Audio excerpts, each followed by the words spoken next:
मंगल भवनाय मंगलहारी द्रवहुष दशरथाय जिर बिहारी। राम सिया राम जय जय राम। राम सिया राम जय जय राम। एक बार बोलिए सियावर रामचंद्र जी की जय।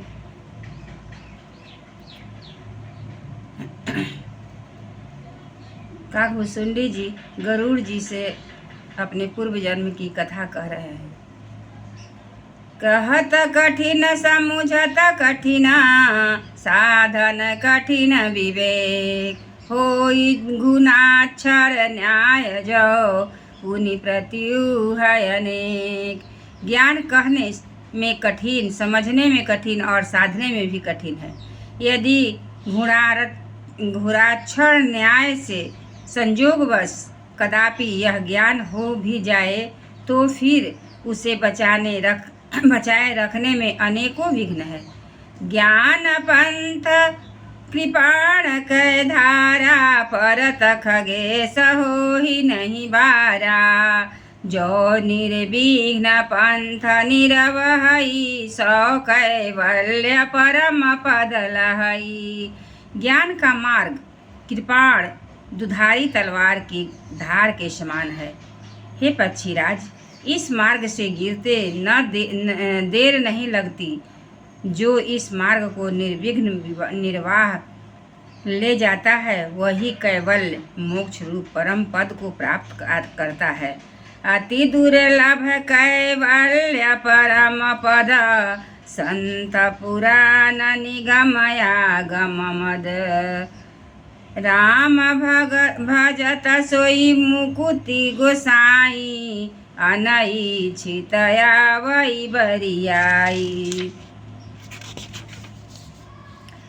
संत पुराण, वेद और तंत्र आदि शास्त्र सब यह कहते हैं कि कैवल्य रूप परम पद अत्यंत दुर्लभ है। किंतु हे गोसाई, यदि वही अत्यंत दुर्लभ मुक्ति से राम जी को भजने से बिना किए भी जबरदस्ती आ जाती है। जिमि थल बिनु जल रही न सकाई कोटि भांति को करे गोसाई।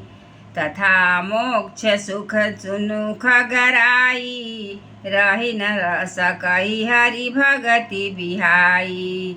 जैसे स्थल के बिना जल नहीं रह सकता, चाहे कोई करोड़ों प्रकार के उपाय क्यों न कर, वैसे ही हे पक्षीराज सुनिए, मोक्ष सुख भी श्री हरि की भक्ति को पाक छोड़कर नहीं रह सकता।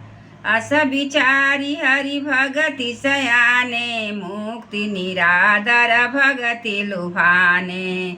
भगति करत बिनु जतन प्रयासा संसृति मूल विद्या नाशा। ऐसा विचार कर बुद्धिमान हरि भक्ति पर लुभाए रहकर मुक्ति का तिरस्कार कर देते हैं। भक्ति करने से संस्कृति जन्म मृत्यु रूप संसार की जड़ अविद्या बिना ही यत्न और परिश्रम के अपने आप वैसे ही नष्ट हो जाती है। भोजन करिय तृप्ति हित लागी जिमि जो सो असन पच जठरागी। असी हरि भगति सुगम सुखदाई कोय समूह न जाहि गोसहाई। जैसे भोजन किया जाता है तृप्ति के लिए और उस भोजन को जठराग्नि अपने आप बिना हमारी चेष्टा के पचा डालती है, ऐसी सुगम और परम सुख देने वाली हरि भक्ति जिसे न सुहावे ऐसा मूढ़ कौन होगा। सेवक सेव्य भाव बिनु भवन तरिय गुरगार। भजहु राम पद पंकज अस सिद्धांत विचार। हे सर्पों के शत्रु गरुड़ जी, मैं सेवक हूँ और भगवान मेरे सेव्य है। इस भाव के बिना संसार रूपी समुद्र से तरना नहीं हो सकता। ऐसा सिद्धांत विचार कर श्री राम जी के चरण कमलों का भजन कीजिए। एक बार बोलिए श्री रामचंद्र जी की जय। पवन सुत हनुमान की जय।